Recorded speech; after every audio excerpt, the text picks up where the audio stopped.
سارے جہاں سے اچھا ہندوستاں ہمارا، ہم بلبلیں ہیں اس کی یہ گلستاں ہمارا،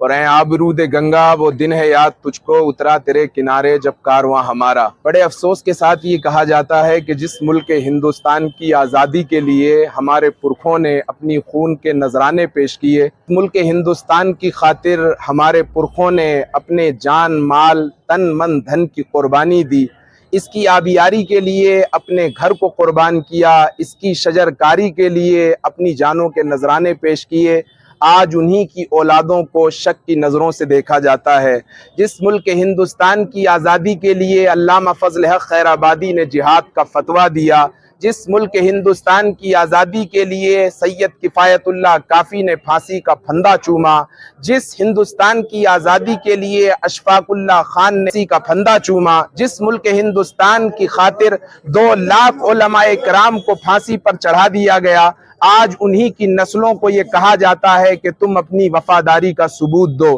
کتنا بڑا المیہ ہے، کتنے بڑے افسوس کا مقام ہے، ہم ہی سے پوچھا جاتا ہے کہ تم اپنے ملک کی وفاداری کا ثبوت پیش کرو کہ جن کے پرکھوں نے اپنے خون کا نذرانہ اس ملک ہندوستان کے لیے دیا۔ حضرات محترم، تاریخ شاہد ہے کہ اس ملک کی آزادی کے لیے تحریکیں چلائیں وہ کون تھے؟ وہ بھی مسلمان تھے۔ اس ملک کی خاطر تحریکیں چلانے والے، آزادی کا پروانہ لینے والے وہ کون تھے؟ وہ مسلمان تھے۔ آج انہی کی نسلوں سے کہا جا رہا ہے کہ تم اپنی وفاداری کا ثبوت دو۔ ارے سبھی کا خون ہے شامل یہاں کی مٹی میں، کسی کے باپ کا ہندوستان تھوڑی ہے۔ ہر مذہب و ملت سے تعلق رکھنے والے نے اس ملک کی خاطر، آزادی کی خاطر اپنی خون کا، اپنی جانوں کا نذرانہ پیش کیا ہے۔ آج بڑے افسوس کے ساتھ یہ بتایا جا رہا ہے کہ ہماری بڑی عبقری شخصیت جس کو دنیا مفتی سلمان اظہری کے نام نامی اس میں گرامی سے جانتی ہے، 6 مہینے سے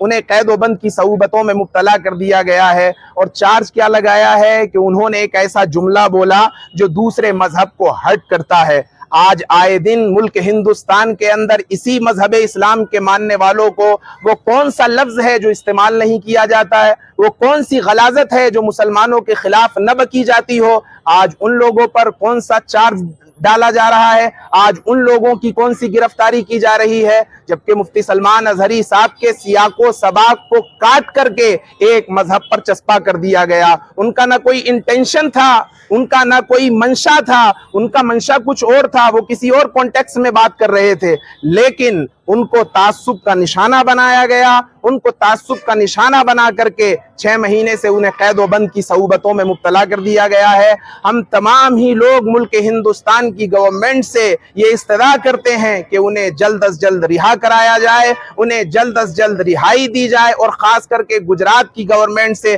میں یہ اپیل کروں گا کہ انہیں جو قید و بند کی صعوبتوں میں مبتلا کر دیا گیا ہے، کوئی چارج نہیں ہے، کچھ نہیں ہے، صرف اناد کی بنیاد پر، تعصب کی بنیاد پر جو انہیں نشانہ بنایا جا رہا ہے۔ اس ملک کی گنگا جمنی تہذیب کو ختم کرنے کے لیے آئے دن یہ عناصر ایسے کارنامے کرتے ہیں جس کی بنیاد پر اس ملک میں امن و امان سے رہنے والے لوگوں کے ساتھ میں اور بیچ میں لڑائی جھگڑے پیدا ہوں۔ یہ چیزیں ختم ہونا چاہیے۔ پھر ہم ایک بار پھر مطالبہ کرتے ہیں ملک ہندوستان کی گورنمنٹ سے، اور خاص کر کے گجرات کی گورنمنٹ سے، کہ مفتی صاحب کو جلد از جلد رہائی دی جائے، مفتی صاحب کو جلد از جلد رہا کیا جائے۔ ہندوستان زندہ باد۔